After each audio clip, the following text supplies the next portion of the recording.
बजना नहीं चाहिए प्लीज। बजेगा तो मैं क्या डिस्ट्रैक्ट हो जाऊंगा। मैं तो आई बच्चे कितने साल का वनवास हुआ था?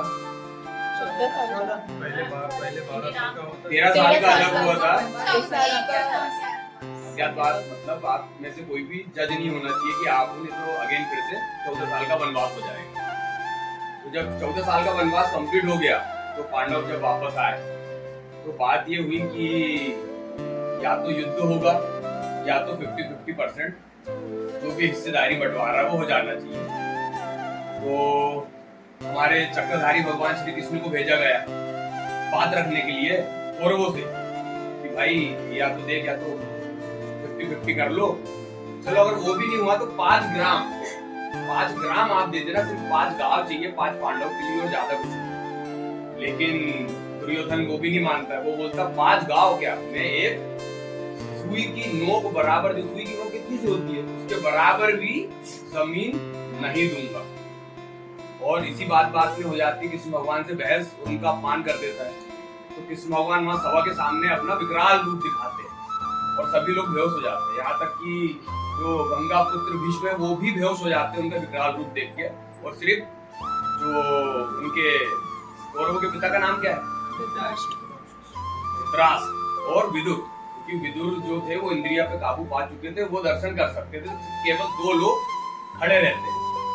तो एक हिंदी साहित्य के बहुत ही लेजेंड दिनकर जी, उन्होंने बहुत खूबसूरत तरीके से एक बुक लिखी रश्मि रथी। इस रश्मि रथी बुक को मेरे जीवन में बहुत चेंजेस आए इसको पढ़ने के बाद। मैंने इसको इतना पढ़ा हूँ कि इसके कई संवाद मुझे याद हो चुके हैं। उसमें से एक संवाद है कृष्ण की चेतावनी। तो ये सब कुछ बहुत ही अच्छे से उन्होंने लिखा है। तो हिंदी साहित्य है, इसकी थोड़ी समझने की कोशिश करना कि वो क्या कहना चाह रहे हैं। वर्षों तक वन में घूम घूम बाधा विघ्नों को चूम चूम सह धूप घाम पानी पत्थर पांडव आए कुछ और निखर सौभाग्य न सब दिन सोता है देखे आगे क्या होता है।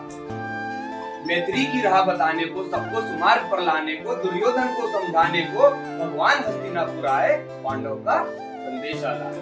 क्या दो न्याय अगर तो आधा दो न्याय अगर तो आधा दो, पर इसमें भी यदि बाधा हो तो दे दो केवल 5 ग्राम। रखो अपनी धरती तमाम हम वही खुशी से खाएंगे, परिजन पर हंसी ना उठाएंगे, मतलब तलवार में उठाएंगे। पर दुर्योधन यह भी दे न सका, आशीष समाज की ले न सका, उल्टे हरि को बांधने चला जो साध साधने चला। जब नाक मनुष्य पर छाता है पहले विवेक मर जाता है। हरि ने भीषण हुंकार किया अपना स्वरूप विस्तार किया, डगमग डगमग दिग्गज डोले भगवान कुपित होके बोले जंजीर बढ़ाकर साध मुझे, हाँ हाँ दुर्योधन बांध मुझे। यह देख गगन मुझ में लय है, यह देख पवन मुझ में लय है, मुझ में विलीन झंकार सकल, मुझ में लय है संसार सकल। अमृत फूलता है मुझ में, संहार झूलता है मुझ में। उदियाचल मेरा दीप्त भाल भूमंडल वक्षस्थल विशाल, कुछ परिधि बंद को घेरे है, मैनाक मेरु पग मेरे है।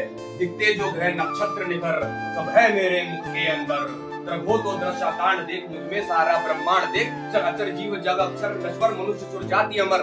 षटकोटि सूर्य षटकोटि चंद्र षटकोटि सरित सिंधु मंद्र, षटकोटि विष्णु ब्रह्मा महेश, षटकोटि विष्णु जलपति गणेश, षटकोटि रुद्र षटकोटि काल, षटकोटि दंडधर लोकपाल। जंजीर बढ़ाकर साधने आहा दुर्योधन बांधने।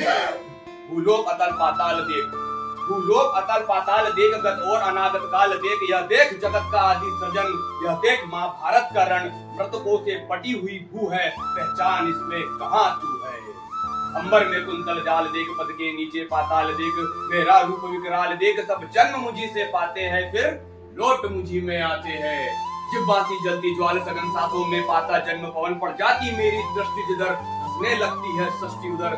मैं जब ही मूंदता हूँ लोचन, छा जाता चारों ओर मरण। बांधने मुझे तू आया है, जंजीर बड़ी क्या लाया है। बांधने मुझे तू आया है, जंजीर बड़ी क्या लाया है। यदि मुझे बांधना चाहे मन तो बांध पहले अनंत गगन। सुने को साध ना सकता है, वह मुझे बांध कब सकता है। हित वचन नहीं तूने माना, हित वचन नहीं तूने माना, मैत्री का मूल्य ना जाना। तोले में भी अब जाता हूँ, अंतिम संकल्प सुनाता हूँ। याचना नहीं अब रण होगा, जीवन जय या कि मरण होगा। टकराएंगे नक्षत्र निगर, बरसेगा भू पर विघ्न प्रगण। फणशेष नाग का डोलेगा, विकराल काल मुंह खोलेगा। दुर्योधन रण ऐसा होगा फिर कभी नहीं जैसा होगा। भाई पर भाई टूटेंगे, विस्फाड़ बूंद से छूटेंगे, वायस श्रृंगार सुख लूटेंगे, सौभाग्य मनुष्य के फूटेंगे, आखिर तू भी भूषाई होगा, हिंसा का परदाई होगा।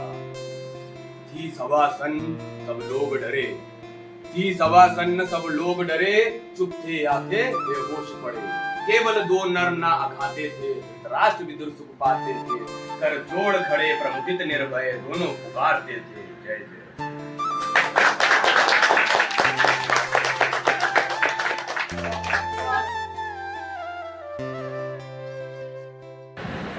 युद्ध नहीं जिनके जीवन में वे भी बहुत अभागे होंगे, या तो प्रण को तोड़ा होगा या फिर रण से भागे होंगे। का कुछ अर्थ नहीं, दीपक का कुछ अर्थ नहीं है जब तक तम से नहीं लड़ेगा, मतलब अंधेरे से। दीपक का कुछ अर्थ नहीं है जब तक तम से नहीं लड़ेगा, दिनकर नहीं प्रभा बांटेगा जब तक स्वयं नहीं धकेगा। ज्वाला के बिन कुंदन भला बना है सोना, बिना घिसे मेहंदी ने बोलो कब पाया है रंग सलोना। जीवन के पक्के राही को क्षण भर भी विश्राम नहीं है, कौन भला स्वीकार करेगा जीवन एक संग्राम नहीं है। सच के खातिर हरिश्चंद्र को सकुटुंब बिक जाना पड़ता, और स्वयं जाके अपना मोल काशी में लगाना पड़ता। कुछ कीमत है, हर रिश्ते की कुछ कीमत है जिसका मोल चुकाना पड़ता, और प्राणपण से जीवन का हर अनुबंध निभाना पड़ता। सच ने मार्ग त्याग का देखा, सच ने मार्ग त्याग का देखा, झूठ रहा सुख का अभिलाषे, दशरथ मिटे वचन के खातिर राम जिए होके वनवास।